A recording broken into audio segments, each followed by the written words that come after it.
Hey guys, అందరూ ఎలా ఉన్నారు? ఈ కర్రీ ఏంటో మీరు కమెంట్ చేయండి. నాకైతే ఈ కర్రీ చాలా ఇష్టం. నేను హాలిడేస్కి మా నాన్నమ్మ వాళ్ళ ఇంటికి వెళ్ళినప్పుడు స్పెషల్గా నాకు చేసి పెట్టేది. ప్రాసెస్ మీరు కూడా చూసేయండి. ఫస్ట్ కొంచెం ఆయిల్ వేసి వడియాలు వేపేసుకోవాలి. దీన్ని గుమ్మడి వడియాలు అంటారు, గుమ్మడికాయలతో పడతారనమాట. తర్వాత మనకి ఎన్ని ఎగ్స్ కావాలంటే అన్ని ఎగ్స్, కొంచెం పసుపు వేసుకొని ఫ్రై అయితే చేసుకొని పక్కన పెట్టేసుకోండి. యాక్చువల్లీ కొన్ని మెంతులు జీలకర్ర ఇప్పుడు వేయాలి, నేను మర్చిపోయి స్టార్టింగ్లోనే వేసేసా. ఏ పులుసుల్లో అయినా సరే కొంచెం మెంతులు యాడ్ చేసుకుంటే టేస్ట్ ఎన్హాన్స్ అవుతుంది. సో అవి మంచిగా ఫ్రై అయిన తర్వాత ఆనియన్స్ ఇంకా పచ్చిమిర్చి కూడా వేసేసి కొంచెం సాల్ట్ వేసి సాఫ్ట్గా కుక్ చేసేసుకోండి. తర్వాత పక్కన ఒక లెమన్ సైజ్ చింతపండుని నానబెట్టుకొని పక్కన పెట్టుకోండి.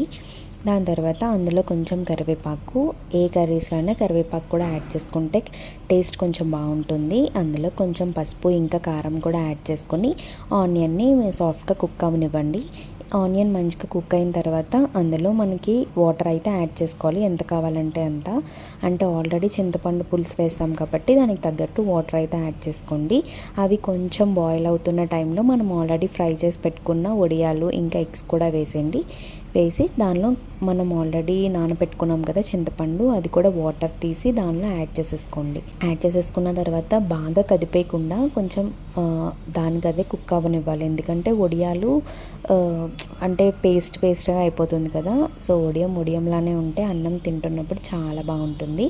ఇది కొంచెం బాయిల్ అవుతున్న టైంలో ధనియా జీలకర్ర పౌడర్ ఇంకా కొంచెం బెల్లం అయితే వేసుకోండి. ధనియా జీలకర్ర పౌడర్ అయితే మా మమ్మీ ప్రిపేర్ చేసి ఇస్తారు.